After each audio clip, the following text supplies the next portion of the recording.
भौतिक विज्ञान में आज हम परिप्रेक्षा प्रशिक्षण प्रतिमान यानी इंक्वायरी ट्रेनिंग मॉडल के बारे में जानेंगे कि परिप्रेक्षा प्रशिक्षण प्रतिमान क्या है।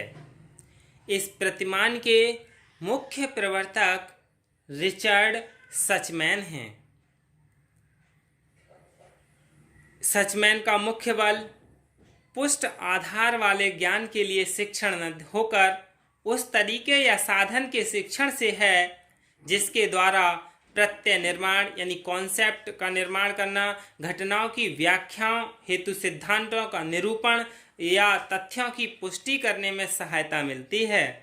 इस शिक्षण विधि का मुख्य उद्देश्य ना तो सिद्धांतों को बताना है और ना ही समस्या का समाधान प्रस्तुत करना है। Inquiry is the pursuit of meaning and that it is motivated by the desire to obtain a new level of relatedness between and among separate aspects of one's consciousness। ये सचमैन ने कहा था कि प्रच्छा अर्थ का विश्वास है और वह किसी एक विशेष के चेतन अवस्था के विभिन्न पहलुओं में एवं उनके मध्य एक नई संबद्धता के पाने की इच्छा से प्रेरित होती है।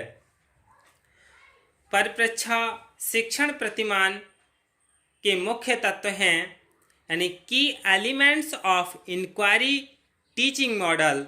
इसके मुख्य तत्वों को दो भागों में बांटा है, यानी प्रतिमान का अध्ययन शिक्षण प्रतिमान के विभिन्न तत्वों के आधार पर करेंगे, लेकिन संरचना के प्रमुख रूप से दो भाग होते हैं। कौन कौन से होते हैं दो भाग? पहला है उद्देश्य यानी फोकस या गोल, फोकस और गोल यानी उद्देश्य है। दूसरा है संरचना यानी स्ट्रक्चर सिंटैक्स। तो जो स्ट्रक्चर है वो फोकस और गोल, और दूसरा संरचना और सिंटैक्स, इसके लिए तीन भागों में बांटा है। पहला है सिंटैक्स में समस्या का प्रस्तुतिकरण एवं पहचानना यानी presenting and identifying the problems. दूसरा है समस्या संबंधी प्रयोग करना, समस्या संबंधी प्रयोग करना यानी टू डू प्रॉब्लमेटिक एक्सपेरिमेंट्स। तीसरा है छात्र व शिक्षक समस्या समाधान के लिए नीति निर्माण यानी policy formulation for students and teacher problems solving. तो सिंटैक्स के लिए तीन भागों में बांटा है। तो सबसे पहले हम उद्देश्य के बारे में जान लें कि सिंटैक्स का उद्देश्य क्या है। इस प्रतिमान का मुख्य उद्देश्य सामाजिक उद्देश्य की प्राप्ति के लिए व्यक्तिगत क्षमताओं का विकास करना है। यदि सामाजिक उद्देश्य प्राप्त करना है तो व्यक्तिगत क्षमताओं का विकास करना होगा, यानी प्रत्येक व्यक्ति की जो अलग अलग क्षमता उनका विकास करना होगा, तभी सामाजिक उद्देश्य प्राप्त होंगे। वैज्ञानिक प्रच्छा की नीतियों यानी जो वैज्ञानिक प्रच्छा है उनकी नीतियों एवं युक्तियों का विकास करना उद्देश्यों के तौर पर देखने पर ज्ञात होता है कि सचमैन के प्रतिमान का मुख्य उद्देश्य, जो सचमैन हैं उनके प्रतिमान का मुख्य उद्देश्य पुष्ट आहार वाला ज्ञान का शिक्षण न होकर उस तरीके का शिक्षण है जिसके माध्यम से उस ज्ञान को विकसित किया जाता है। दूसरा है यानी संरचनात्मक संरचना यानी सिंटैक्स या स्ट्रक्चर। इसके लिए इस प्रतिमान को संरचना व्यवस्था का वर्ण, इसमें दी जाने वाली अनुदेशन सहायता की मात्रा एवं प्रकृति की ओर संकेत करती है। इस प्रतिमान में शिक्षण काल लगभग 1 घंटा है, यानी संरचना में शिक्षण काल कितना है? 1 घंटा है, और संपूर्ण शिक्षण काल 300 पानों में विभक्त है। वो 300 पान कौन कौन से हैं? यानी पहला है समस्या का प्रस्तुतिकरण एवं पहचानना यानी presenting and identifying the problem. तो पहले हम समस्या का प्रस्तुतिकरण पहचानना जान लेते हैं। इस पद में क्या होता है कि शिक्षक इस प्रकार की समस्या का चयन शिक्षण के लिए करता है जिसमें शिक्षार्थी निष्क्रिय न रहकर सक्रिय कार्य करें। इस समस्या का चयन छात्रों के मानसिक स्तर, पूर्व ज्ञान तथा उनकी रुचि को ध्यान में रखकर किया जाता है। इसलिए छात्र अपनी जिज्ञासा शांत करने के लिए स्वयं प्रयासशील रहते हैं, समस्या का हल प्राप्त करने का प्रयास करते हैं।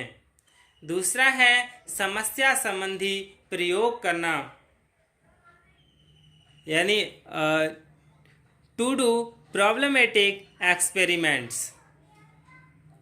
इस सोपान में छात्र लगभग 30 मिनट तक समस्या से संबंधित सूचना प्राप्त करने या पुष्टिकरण करने वाले प्रश्न पूछता है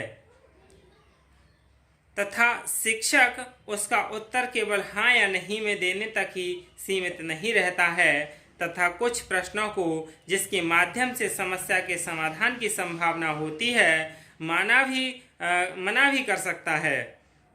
यह सोपान उस समय समाप्त होता है जबकि छात्र या तो देखे जाने वाली घटनाओं के स्पष्टीकरण पर पहुंच जाता है या समय समाप्त हो जाता है। फिर है छात्र व शिक्षक समस्या समाधान के लिए नीति निर्माण, यानी policy formulation for students and teacher problem solving. यानी इसमें शिक्षक छात्रों द्वारा समस्या समाधान के दौरान प्रयुक्त युक्तियों एवं नीतियों का मूल्यांकन एवं पुनरीक्षण करता है और उनके प्रश्नों को सुधारने के लिए विभिन्न सुझाव प्रस्तुत करने का प्रयास करता है। इस तरह से सिंटैक्स के ये 3 सोपान हैं। अब हम प्रतिक्रिया सिद्धांत जानेंगे। रिएक्शन थ्योरी, इसमें छात्रों के सम्मुख समस्या निवारण के लिए परिस्थितियां प्रस्तुत करनी चाहिए और उनकी तार्किक क्षमता तथा जिज्ञासा एवं विकास एवं स्वयं निर्णय लेने की क्षमता का विकास करना चाहिए। समस्या प्रस्तुतिकरण के बाद छात्रों को परिपरीक्षा का अवसर देना चाहिए। छात्रों को समस्या हल के लिए सभी सूचनाएं और सुविधाएं उपलब्ध करानी चाहिए और तथा स्वयं उत्तर नहीं बताना चाहिए। सामाजिक प्रणाली यानी सोशल सिस्टम, सामाजिक प्रणाली में क्या है कि शिक्षक इस बात पर बल देता है कि विद्यार्थी स्वयं अपनी जिज्ञासाओं तथा ज्ञान प्राप्त करने में उपस्थित होने वाली समस्याओं के निराकरण के लिए योजनाओं का निर्माण करे। यदि शिक्षक नेतृत्व प्रदान करते हुए सामाजिक तंत्र पर नियंत्रण रखता है तथापि उसे विद्यार्थियों के साथ समानता के स्तर पर सहभागी बनना चाहिए तथा सभी उचित विचारों को ग्रहण करना चाहिए। फिर है सार्थक तंत्र यानी मीनिंग फुल सिस्टम।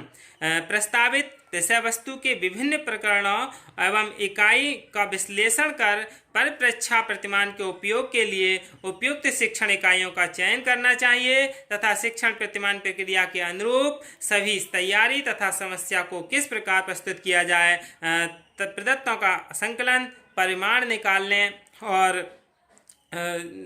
सहायक बिंदुओं का पूर्व निश्चय कर लेना चाहिए। इस प्रतिमान के उपयोग में शिक्षक को सक्षम होना चाहिए और विभिन्न समस्याओं से संबंधित तथा प्रपत्र पूर्व में तैयार कर रखने चाहिए। फिर है शिक्षण परिप्रेक्षा शिक्षण प्रतिमान का उपयोग, use of inquiry training model. इसमें क्या है, वैज्ञानिक विषयों के अध्ययन में यह प्रतिमान विशेष उपयोगी एवं लाभदायक है। और इसका क्या उपयोग है, यह प्रतिमान उस समय विशेष उपयोगी हो जाता है जबकि छात्रों में दिन प्रतिदिन की समस्या को परीक्षा द्वारा हल कराने की आदत डालना आवश्यक हो। फिर वैज्ञानिक विधि तथा वैज्ञानिक अभिवृत्ति यानी साइंटिफिक मेथड और साइंटिफिक टेंडेंसी का विकास करना हो। ये क्या है, परिप्रेक्षा प्रतिमान प्रशिक्षण प्रतिमान है। धन्यवाद।